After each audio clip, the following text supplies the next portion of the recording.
કચ્છ જિલ્લા શિક્ષણ તંત્ર દ્વારા શિક્ષકોને ઉચ્ચ પ્રાથમિક વિભાગમાં સમાવાયા તેમજ શિક્ષકોની ઘટને નિવારવા શિક્ષકોની ભરતી કરાશે તેવું જણાવાયું હતું। જેમાં જિલ્લાના અંતરિયાળ ગામોમાં પ્રાથમિક શાળાઓમાં 8મું ધોરણ શરૂ કરાયા બાદ શિક્ષકોને આ વિકલ્પ અપાયો હતો।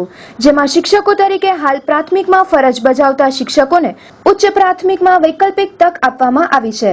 આ નિમિત્તે ભુજમાં પસંદગી કેમ્પ યોજાયો હતો તેમજ કચ્છ જિલ્લામાં શિક્ષણ બાબતે શિક્ષકોની ઘટ નિવારવા ભરતી કરાશે તેવું જણાવાયું હતું। જે કાર્યક્રમમાં કૌશલ્યાબેન માધાપરિયા, જિલ્લા પંચાયતના સભ્યો તેમજ શિક્ષણ વિભાગના અધિકારીઓ હાજર રહ્યા હતા।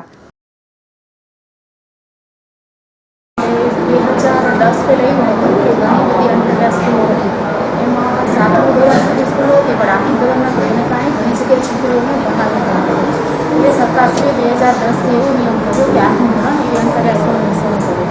એટલે જે અમે પ્રી પ્રાઇમરી અને ઉચ્ચ પ્રાથમિક શાળા એવા વિભાગ કરી નાખવામાં આવે। એમાં જે ઉચ્ચ પ્રાથમિક શાળા છે એમાં જે શિક્ષકો લાયકાત ધરાવે છે એના માટે મારે સ્પોટ પસંદ કરી। એમાં ટોટલ 273 શિક્ષકો રજૂ કરી ગયા જેમાં ભાષાના 108 છે, વિજ્ઞાનના 7 અને સામાજિક વિજ્ઞાનના 158 શિક્ષકો છે। શિક્ષકોને રસ થાય છે લોકો પોતાની રીતે પસંદ કરે છે। આશા રાખીએ છીએ કે આપણે બાળકોને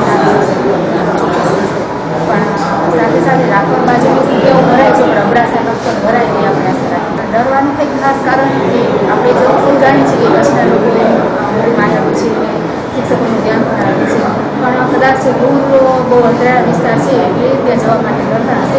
અમે પ્રોત્સાહન પણ આપીએ છીએ કે ત્યાં સુધી જાય તો આપણા જે ત્યાંના બાળકો છે એને પણ સારું શિક્ષણ અમે વારંવાર બેનની ત્યાં જોબ કરતા હોઈએ છીએ અને એવું કહેવામાં આવ્યું છે કે વેકેશન પૂરતા